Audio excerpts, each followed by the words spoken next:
What's up, everyone? As I'm recording this, the 2020 NBA Draft Lottery just concluded. So in this video, we're going to be doing a 2020 mock draft post-lottery edition.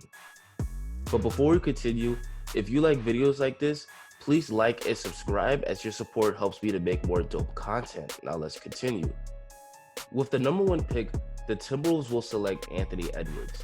The Timberwolves were easily the biggest winner of the NBA Draft Lottery. They already have two young all-stars between Karl Anthony Towns and D'Angelo Russell, and now they have the number one pick. With Anthony Edwards, the Timberwolves now have arguably the best player available in the draft and a player that can fit their team well at the two guard position. Edwards has an excellent physical profile at 6'5" with a long 6'9" wingspan. He's got great speed and he's got serious hops. Edwards is a skilled shot creator that can score on all three levels. He can create his own jump shot off the dribble and he can attack the basket. While Edwards could score, his efficiency was really bad for Alabama, and part of that was his poor shot selection. Anthony Edwards has his flaws, but the all-star potential is clearly there. Drafting Edwards could get the Timberwolves back in the playoffs next year. With the second pick of the NBA draft, the Warriors will select James Wiseman. This season could not have gone any better for the Warriors. In a year in which both Klay Thompson and Stephen Curry pretty much missed the entire year, they managed to get the number 2 pick to help them retool.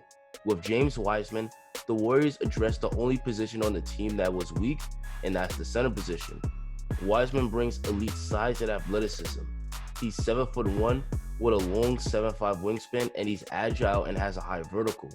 Wiseman could be the ideal modern big, as he could set strong screens and finish in the pick and roll, and on defense, he rebounds well and blocks shots at a high level.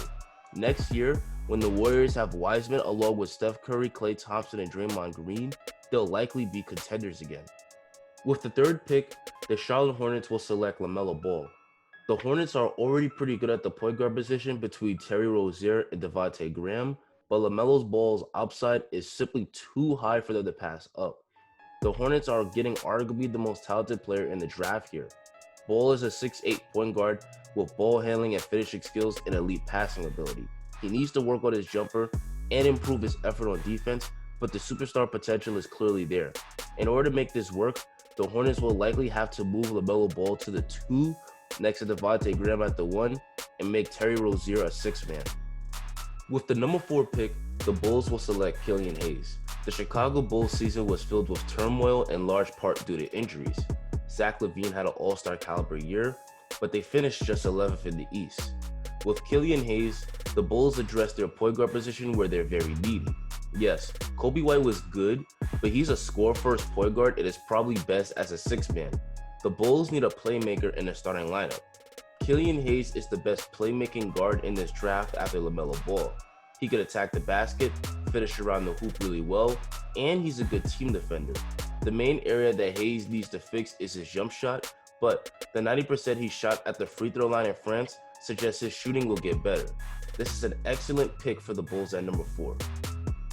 With the number 5 pick, the Cleveland Cavaliers select Denny Advil. Denny Advil's stock has been on the rise with how he's performed in Israel.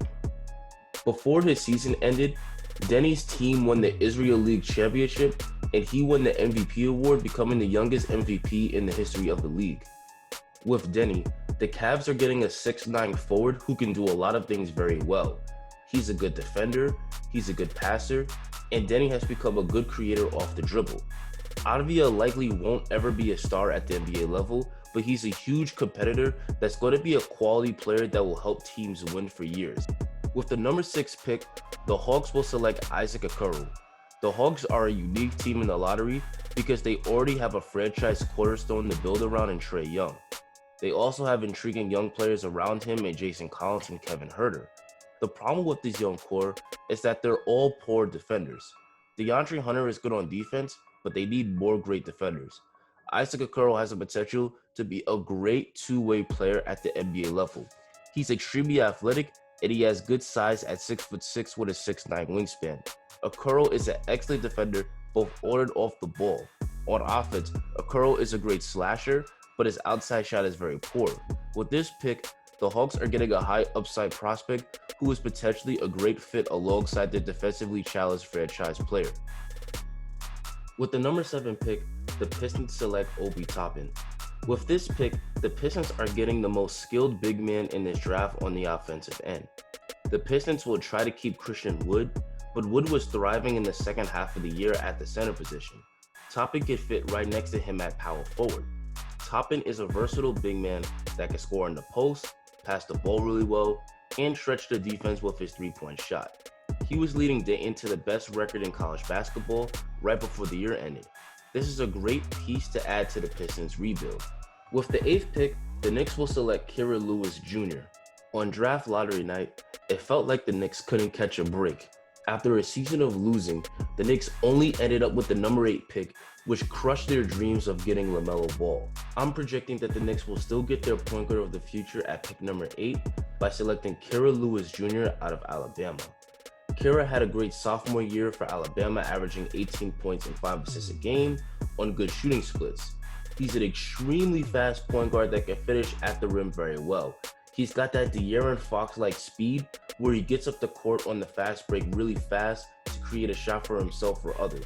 He's also a solid passer that will make the right play when he breaks down the defense and finds the wide open man. He also shoots the ball well from the outside to balance out his inside game. This isn't a pick that'll excite Knicks fans, but at number 8, the Knicks are getting a very good point guard here. With the 9th pick, the Wizards will select Onyeka Okoro. Here, the Wizards are getting a very good center who's good on both ends of the floor. The Wizards do have Thomas Bryant who's good, but he struggles on the defensive end. Okoro may be undersized at 6'9", but he's the perfect modern-day center on the defensive end. He can protect the rim at a high level, but he could also switch on the perimeter players and hold his own. Offensively, Okoro is a great screen setter and roller, and he also possesses the ability to score with his back to the basket. At pick number 8, the Wizards lock down their center of the future. With the 10th pick, the Suns select Tyrese Haliburton. Even though the Suns missed the playoffs by a hair, they have to feel good about themselves after going 8-0 in the Orlando bubble. Ricky Rubio was good for them, but he turns 30 before next season starts. Haliburton could be an excellent long-term fit next to Devin Booker. Haliburton can help cover for Booker on the defensive end, as he's an excellent defender that should be able to guard multiple positions, as he's 6'6" with a long 7-foot wingspan. On offense, he's an unselfish player that's always looking to find the wide open guy, and he's a knockdown outside shooter. While he did shoot the 3-ball well in college, he's got an awkward low release that he's going to need to fix if he wants to get his shot off against NBA level defenders. He isn't very explosive, and he doesn't have great off the dribble skills, which suggests that he doesn't have a high upside, but he could be a nice long-term fit for the Suns as a great role player. With the 11th pick, the Spurs select Devin Vassell. At number 11, there will be some really good point guards available between RJ Hampton and Cole Anthony, but the Spurs are good at that position because they have Derek White and DeJounte Murray. Vassell is a really good 3-and-D player, which is exactly what the Spurs need as they only ranked 25th in defensive efficiency this year. At 6'6" with a 6'10" wingspan, Vassell should be able to versatilely guard multiple positions.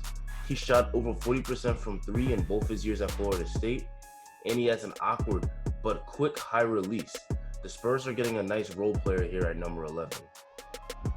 With the 12th pick, the Kings select Saddiq Bey. The Kings are a lottery team that could easily find themselves in the playoffs next year if things go right. They have their franchise player in De'Aaron Fox, who's already one of the league's elite point guards. Next year, they need Marvin Bagley to finally stay healthy and produce. With Saddiq Bey, they're getting a really solid 3-and-D player with good size at 6'8" with a 6'11" wingspan. He shot an extremely impressive 45% from 3 this season for Villanova. Bey may not start his rookie year, but he could definitely add to the Kings' nucleus of young players. With the 13th pick, the Pelicans select Aaron Nesmith. A season that was very progressive for the Pelicans ended poorly when they went 2-6 in the bubble and fired their head coach Alvin Gentry. The Pelicans could use a 3-and-D player around their young nucleus of Zion Williamson, Lonzo Ball, and Brandon Ingram. JJ Redick and Etuan Moore help spread the floor, but they're both defensive liabilities. With Aaron Nesmith, the Pelicans get a player who shot a blistering 52% from 3 in his limited 14 games at Vanderbilt, and he's a good defender. This is a pretty solid pickup for the Pelicans at number 13. With the 14th pick, the Celtics are going to select Cole Anthony. The Grizzlies originally owned the pick, but the Celtics have it thanks to a trade from 5 years ago. The Celtics could go in multiple directions here, but I have them selected Cole Anthony out of North Carolina. Boston has very few weaknesses, but they don't get much production off their bench. Cole Anthony did have a disappointing year for the Tar Heels because of his shooting percentages, but he did prove that he's a good shot creator. He can break down a defense to get to the rack, hit the 3-ball, and he has one of the purest pull-up jumpers in the draft. Here, the Celtics are landing somebody who could be a really good 6-man for them. So guys, that's the end of the lottery picks, and that's going to conclude the video. I'd like to thank everyone who stuck around to the end. Do you agree with my mock draft or do you disagree with my mock draft? How would you have picked differently? Tell me in the comments. Don't forget to like the video and sub if you enjoyed it, and enjoy the rest of your day.